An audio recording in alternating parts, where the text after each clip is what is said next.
Kita nak promosikan supaya hidup kita ni rukun, aman dan damai. Betul. Tapi ada satu perkara yang selama 30 tahun, Cik John kita ni menyakitkan hati saya. Apa dia? Saya tak suka betul dengan burung dia.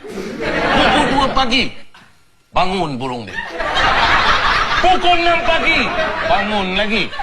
Satu malam saya nak tidur berapa kali burung dia nak bangun ni. Hei, kenapa burung aku tak pernah kacau aku asal dia boleh kacau kau? Burung aku tak pernah kacau aku. Dia nak bangun, dia bangun. Dia tak nak bangun, dia tidur.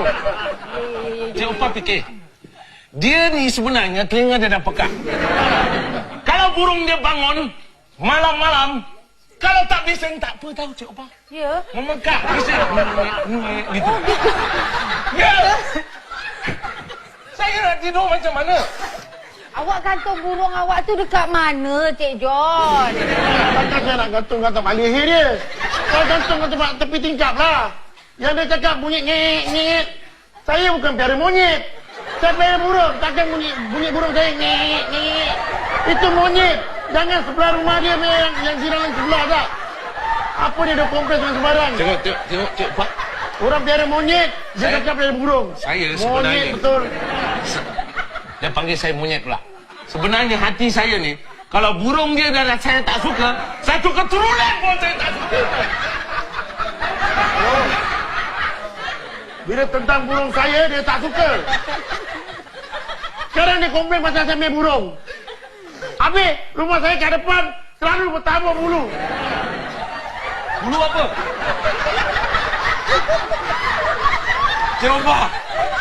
Ucap Cik Upah. Biar saya tanya Cuba dari... nak bayangkan. Cik, Kalau Upah. saya nak kenal. Nanti, saya nak tanya, nanti dia sakit hati lagi. Cik Upah tanya. Bulu apa dia tanya? Burung apa, Cik John?